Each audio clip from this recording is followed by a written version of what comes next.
The Washington Mystics are 3-3, and how did they get there? The next Mystics beat reporter Jenn Hatfield is here to break it all down. Locked On Women's Basketball starts now.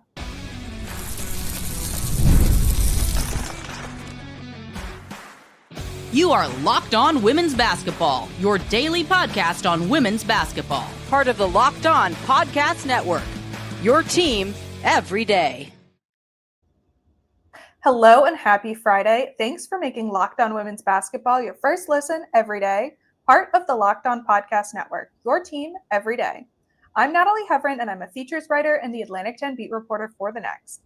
Today, we'll chat all about the Washington Mystics win over the Indiana Fever and the team season so far, the impacts of Brittney Sykes, as well as rookies Sonia Citron and Kiki Iriafen, as well as what lies ahead for the Mystics.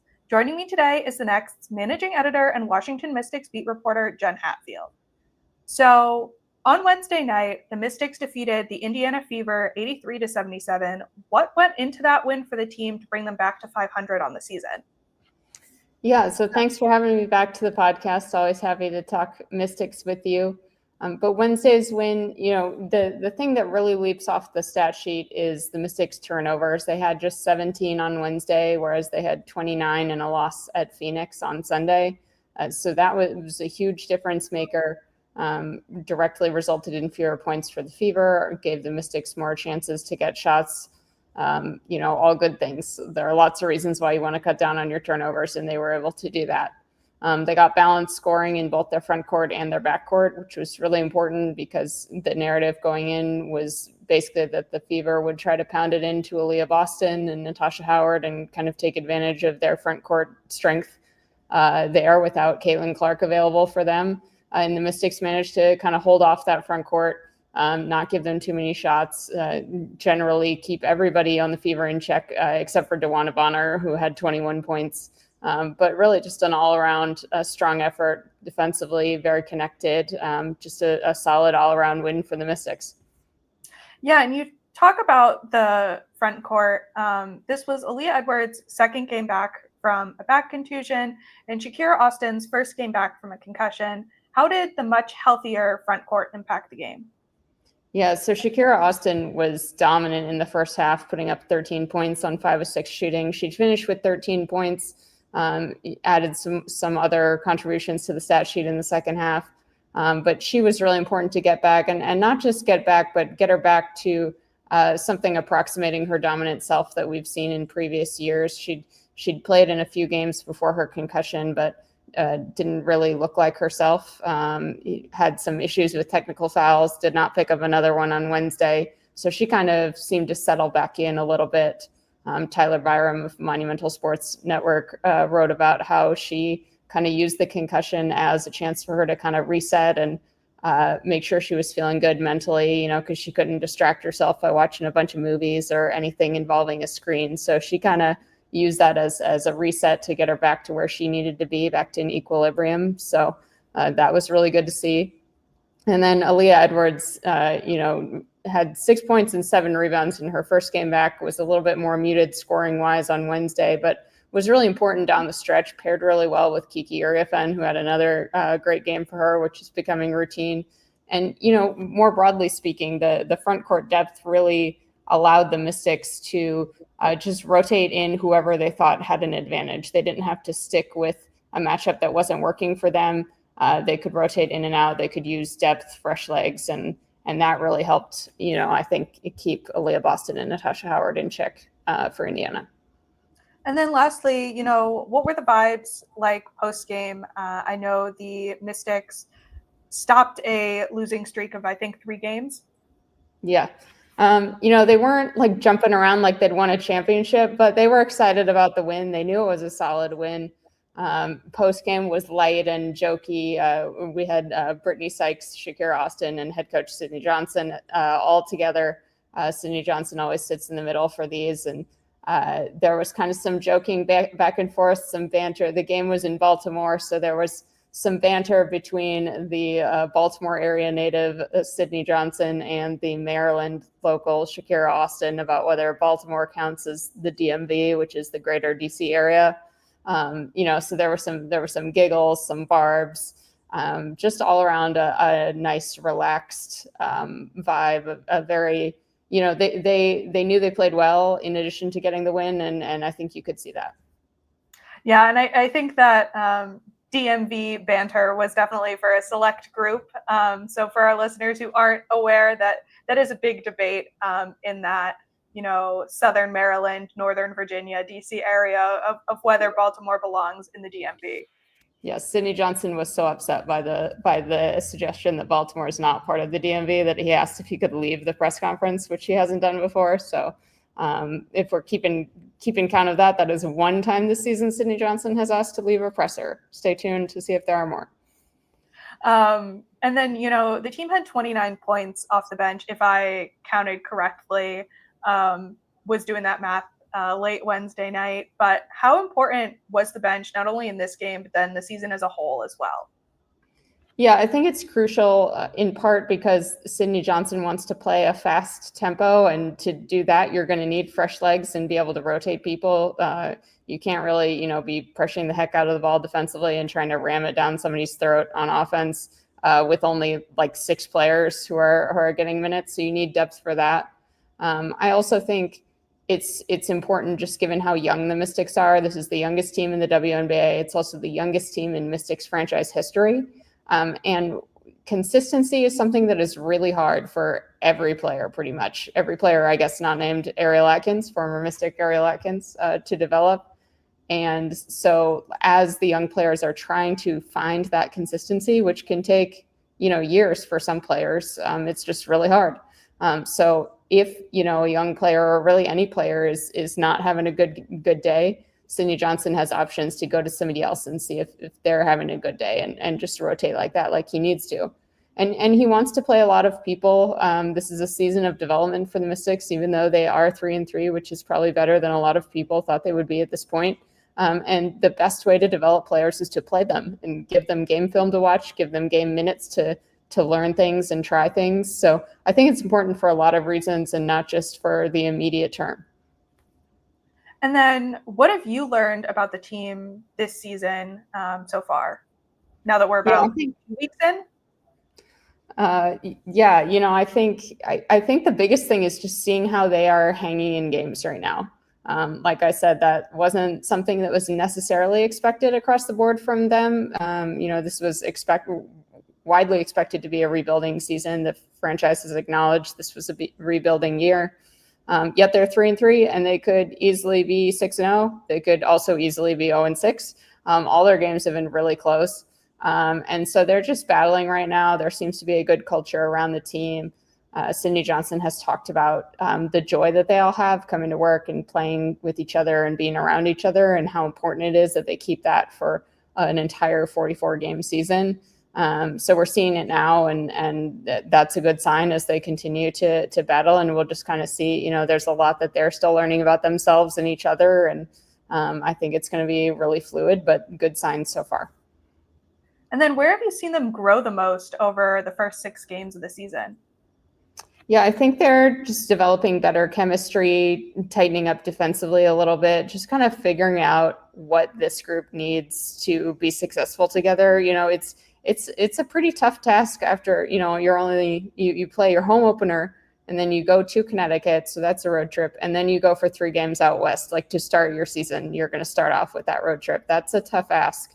Late in that game against Phoenix, or actually throughout that game against Phoenix, at times it looked a little bit disjointed, as you might expect for the last game of a long road trip, but they were right there in that game. So I think you see them growing in real time. And that's kind of the fun thing about watching a young team, is you can sometimes see that progress happen in bigger steps than you would see with an experienced team that's really just trying to fine tune the margins. So that's what I see so far, but ask me in a week and it might be totally different. And we'll definitely have you back on the podcast to chat more about the Mystics as the season progresses. But coming up next, we'll talk more about veteran Brittney Sykes and rookies Sonia Citron and Kiki Iriafen. Today's episode is brought to you by DoorDash. NBA fans, you know what time it is. Playoff season means big performances and even bigger rewards. DoorDash is bringing the heat with a slam dunk deal for Dash Pass members during the 2025 NBA playoffs. It's called They Swoosh, You Score. Anytime a player drops 50 or more points in a playoff game, Dash Pass members score a free 3-piece crispy tenders combo from Wingstop the very next day. Just place an order of $20 or more, use the code Wingstop50 at checkout, and that combo is yours. Crispy, delicious, and totally free. Offer valid noon to midnight the day after the game. Terms apply. Imagine being rewarded with free food just because someone went off for 50. So here's the play. Sign up for Dash Pass to unlock this and more exclusive deals all season long.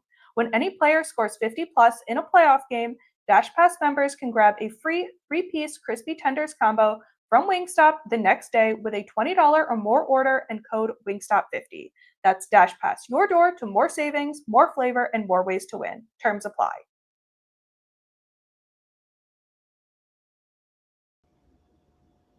So we've talked about this, and I saw it when I saw Washington when they played in Connecticut. But Brittney Sykes seems like she's just been on another level this season. You wrote about it last week, but what's Sykes provided to the team this season, and what's changed or what's different this season? Yeah, so the most obvious thing is she's their leading scorer this season. She came in and she knew she was going to be relied on as both a scorer and a leader, and she's fully embraced both of those things. So just in terms of her scoring, Sydney Johnson has moved her off the ball. She's not really playing the point guard anymore, even though she does often have the ball in her hands. So that simplifies her role in some ways. She still handles the ball a lot, but she doesn't have to bring it up, and she knows they really do want her to look for herself and be a scorer and be aggressive in that way. So it's kind of a mindset shift for her that she has embraced to be able to do that. And she's just been, she got off to a super hot start to the season. Her shooting percentages have been a little bit not great in a couple games, but that I think comes with her knowing like I need to look to score all the time. And I think that's going to be something that we see her adapt to and adjust to. But I mean, she went for 30 against Golden State. So that gives you some idea of, and she's not a secret at this point. Everyone knows that Brittney Sykes is going to have the ball in her hands a lot. So she's doing it even with that much attention around her. So I think that's really impressive. And then, in terms of her leadership, like that's the thing that I mainly wanted to focus on, just her leadership journey since coming to Washington in 2023. Leadership is just you can talk about leadership with anybody, whether they're an athlete or not, like whatever field you're in, it's really hard to know how to lead a group and to adapt that when, some people leave and some people come and you've got a new group. And by her own admission, it took Sykes some time and some trial and error to figure out how she leads and how she can be effective. But now she's kind of putting it all together. And the Mystics really need it right now. Like I said, super young team. It's so young, in fact, that the rookies were debating in training camp whether to call the 31-year-old Sykes grandma, which as someone who is older than Brittney Sykes is super offensive. And Sykes didn't like that much either. She said to us at media day, she said, "I ain't no grandma, man." So she is auntie, not grandma. But yeah, she's hit her stride leadership wise, and everyone importantly seems to be responding really well to that. Yeah, and you talk about the process of her growing into this leadership role. What was that process like over her now 2 full seasons and then 2 full off seasons in DC? Yeah, so I'll try to explain it relatively briefly. We could do a whole podcast on Sykes's leadership, but in 2023, she got to the Mystics. She was mainly known as a defensive-minded player, a defensive stopper, a menace at getting steals. She wasn't really being used to her full potential, in her opinion, offensively. She kind of described it as sometimes she was just kind of stuck in the corner. And she came in and the Mystics were like, "No, we want you to shoot. We want you to take threes. We want you to be a big part of our offense." And she was excited for that, but she also had to get used to that. And so 2023 for her was a lot of what I describe as leading herself or leading internally, like getting used to that new role and keeping her cool, not like getting frustrated if she would turn the ball over a lot, because now she's playing point guard more, not letting frustrations at the officials blowing up. So she was mostly internally focused, not in a bad way, just in a, this is what happens when you're being asked to do a whole lot of new things way. So then 2024, she comes in, she's like, okay, I got a season under my belt here with the Mystics. Natasha Cloud is gone, so that's a huge vocal leader gone. I need to step up more as a leader of other people. And so she started to try to do that, but then she got hurt in the second game of the season, like 6 minutes into that game, missed a bunch of time. And as anyone who's tried to lead a sports team and been injured before knows, it's hard to be a leader when you can't physically be out there and lead by example, which was also the way that she was most comfortable doing it in 2023. So by her own admission, there was some trial and error there, but she worked really hard, got a lot of experience trying to do it. And then this offseason was kind of just what I would describe as like a finishing school for her leadership. So she played on the FIBA AmeriCup 3-on-3 team for the United States. And she was the leader there from day one and had to really make sure that group was ready to go and ready to go win a medal, even though they'd never played together before. And that's especially important in 3-on-3 because coaches can't really coach during games, to put it simply. They can get in trouble if they're like shouting instructions from the stands. It's basically on you as players to lead yourselves and get yourself through tough moments. So she really had to step up there. And then she went to Unrivaled, which was also 3-on-3 down in Miami. A lot of you may have watched that, the inaugural Unrivaled season. And she happened to be on the same team as Chelsea Gray, the Las Vegas Aces point guard, the multi-time WNBA champion. And Sykes, instead of being, the leader there, was coming off the bench, and she just got to study Chelsea Gray and be like, okay, this is how an elite point guard leads. Like, I got it now. Like, I can pick her brain. I can see it happen.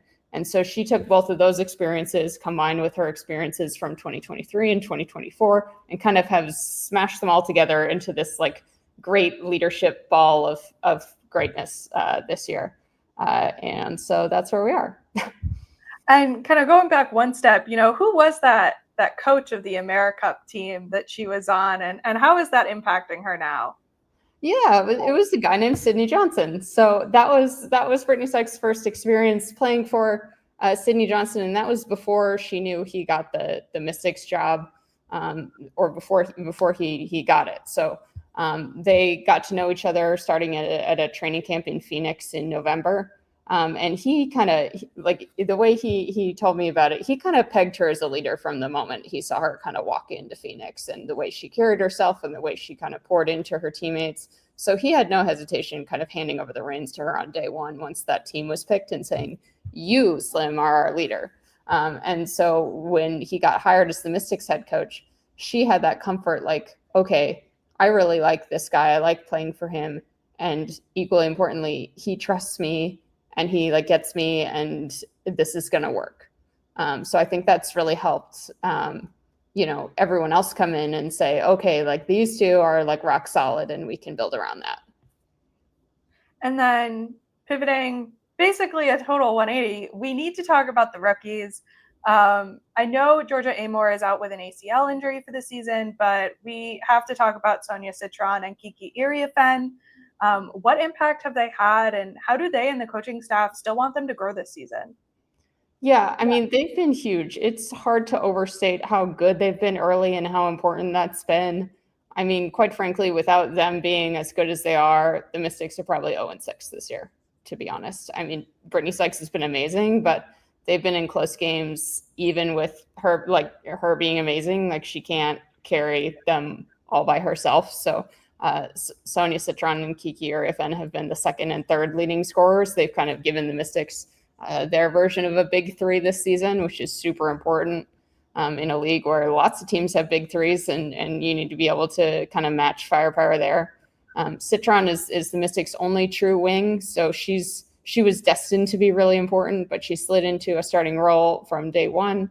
And just brings this consistency, unflappability, this poise that her teammates really admire, and that has just been huge for them. She's made some really big plays, including like clutch free throws in her first couple WNBA games. Like, welcome to the league, rookie, you're shooting free throws with the game on the line. So that's been huge and super fun to watch. She's been pro ready on both ends, and has earned a lot of deserved praise for that, both within the Mystics team and from opposing coaches. So, and then Iriafen is averaging a double-double, She had 4 straight double-doubles no other rookie had ever done that in the history of the Washington Mystics. And so now she is in the starting lineup ahead of Austin and Edwards, just because you can't take her out right now. Like when she's putting up double-doubles like this, you can't move her to the bench.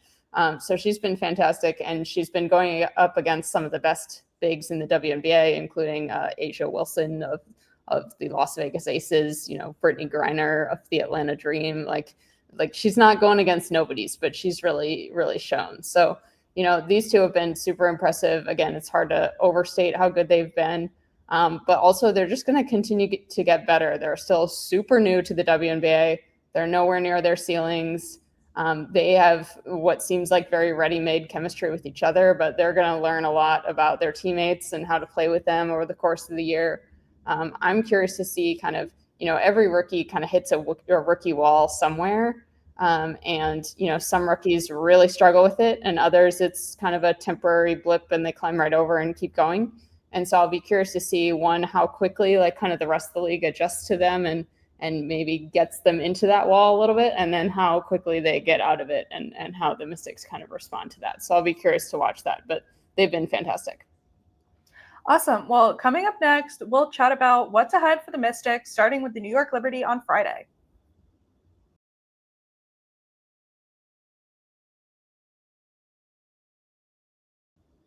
So the Mystics' next game is Friday against New York Liberty, so today. What do you think are some keys to success for the team in that game? Yeah, I mean, number one, don't turn the ball over, which is a lot easier said than done against a really good New York Liberty team. I think kind of the Indiana game gives them a little bit of a blueprint in terms of they're going to want similar contributions from their bigs, both offensively and defensively, against a Liberty front line that is very, very good. I feel like beating the Liberty has to start with limiting that group that they have in the front court.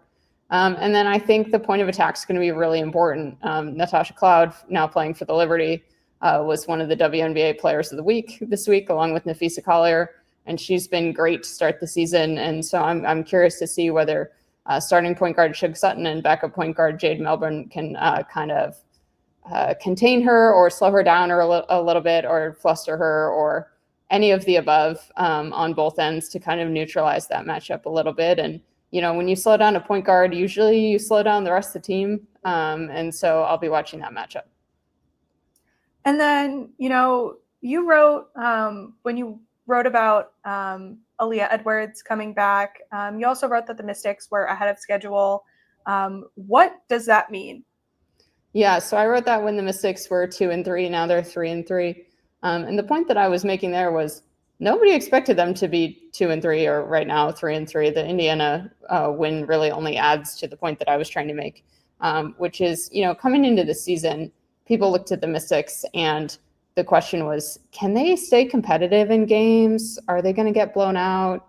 Like, is this going to be like kind of rough? I think that was kind of the prevailing sentiment. But they've been super competitive in every game. They've won a couple. And so the question is no longer, can they just stay in games? Like, they've kind of graduated from that level, and now they're in the next level, which is, can they win these games? How do they operate in late game situations? Can they get better at just a couple things and get some wins? And that's just a totally different level of rebuild than, can we just hang around and not get blown out by 30?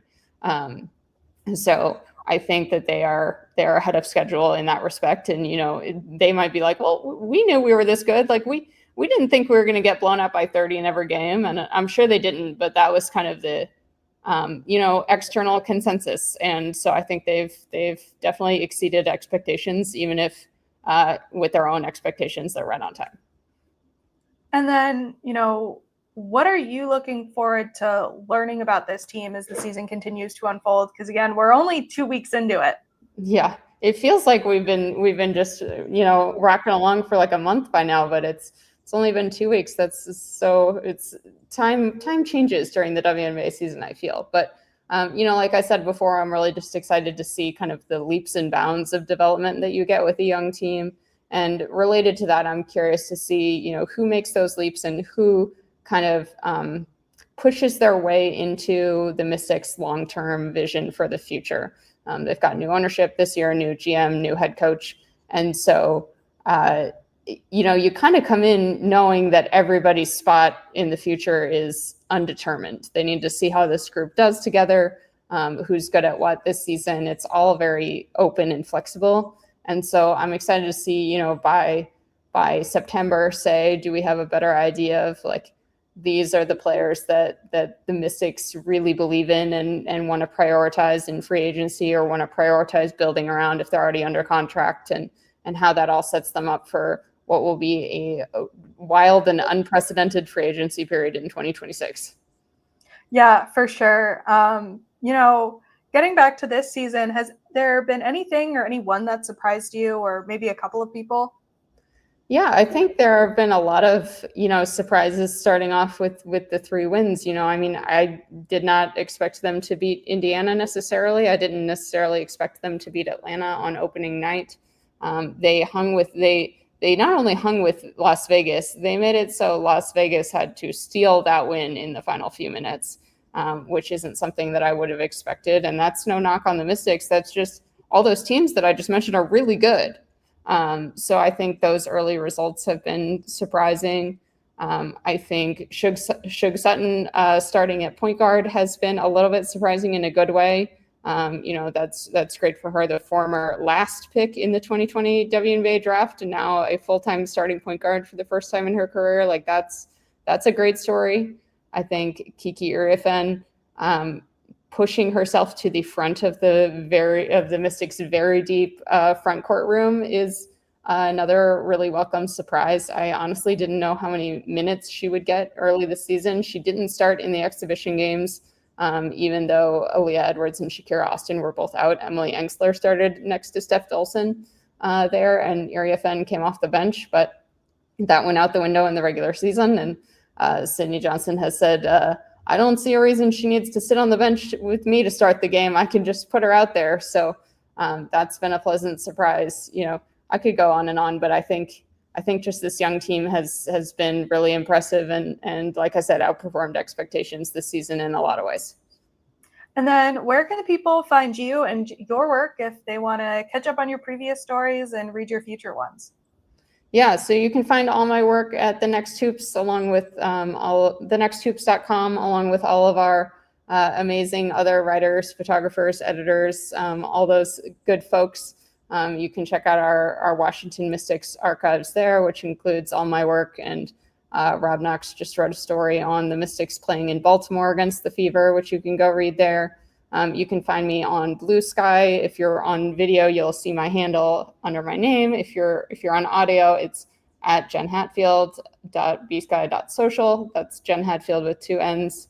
Those are the main places to find me. And of course, Locked On Women's Basketball. Thank you so much for joining me today, Jenn. And thanks to our listeners for making Locked On Women's Basketball your first listen today. For your second listen, check out the Locked On NBA Big Board Show.